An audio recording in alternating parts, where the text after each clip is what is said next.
On va prendre la direction de la Belgique pour rejoindre notre ami Valérie Lerouge. Bonjour, on ne s'était pas vu depuis longtemps.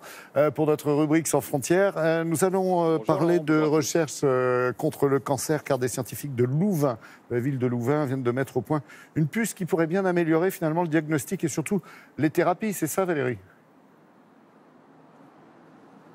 Oui Laurent, bonjour à tous, ravi de vous retrouver également pour cette nouvelle saison. Alors il s'agit effectivement d'une puce électronique grande comme le doigt de la main et qui permet ou qui permettra de détecter des cellules cancéreuses en moins de 15 minutes à partir d'un simple échantillon de sang. Alors ce n'est pas tout à fait encore opérationnel, c'est pas prêt à l'emploi, il faut maintenant l'intégrer dans un petit appareil et puis faire une étude clinique sur un grand nombre de patients. Mais des oncologues estiment que ça va permettre de simplifier le dépistage du cancer, l'accélérer et donc de prendre la maladie à un stade plus précoce, c'est-à-dire de sauver des vies. Explication avec Thomas Cuny et Sylvain Winans. C'est une petite révolution dans le monde médical. Des chercheurs de Louvain sont en train de mettre au point une puce capable de détecter un cancer grâce à un simple échantillon de sang. Elle analyse 20 millions de cellules par minute et parvient à les trier afin d'établir un diagnostic précis. Le processus ne durerait pas plus d'un quart d'heure. Les cellules vertes sont des globules blancs et les cellules rouges sont des cellules cancéreuses. Ici, on peut voir qu'il y a beaucoup de globules blancs. Après le processus, la plupart des cellules cancéreuses ont été isolées. Et ensuite, on peut les envoyer pour les faire analyser.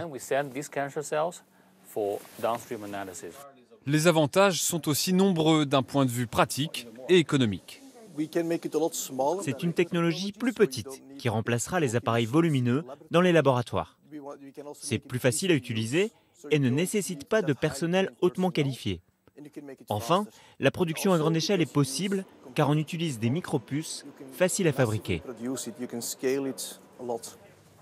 Cette nouvelle technologie permettra de gagner du temps dans la lutte contre le cancer. Pour ce médecin, cela peut permettre de personnaliser davantage les traitements et donc de sauver des vies. Si on est tôt pour détecter ça, c'est toujours mieux parce qu'on peut installer le traitement plus vite. Et si on a un cancer ou une récidive, il faut savoir c'est quelle sorte de cancer. Donc on va personnaliser le traitement. La puce a été testée avec succès, mais elle est toujours en développement. Le laboratoire espère que sa technologie arrivera sur le marché d'ici 3 à 5 ans. Bon, Valérie, ce n'est pas non plus totalement un hasard si cette innovation, on va dire cette avancée, voit le jour en Belgique. Non Laurent, les chercheurs belges sont très en pointe en la matière. J'en veux pour preuve le nombre de publications, notamment dans des revues scientifiques anglo-saxonnes. En moins de 4 ans, il y a eu 5 annonces d'avancées assez importantes, notamment sur le processus de développement des métastases qu'on connaît encore assez mal. Et effectivement, mieux le connaître, ça permet de mieux bloquer les métastases, de mieux guérir. Alors les chercheurs belges sont performants, c'est reconnu. Et puis surtout, ils font de la petite taille du pays un atout, c'est-à-dire qu'ils ont conscience, plus que d'autres peut-être, qu'il faut multiplier les synergies avec leurs confrères à l'étranger, ce qu'on ne fait pas forcément dans d'autres pays où on reste entre soi. Merci beaucoup Valérie, très belle journée à vous.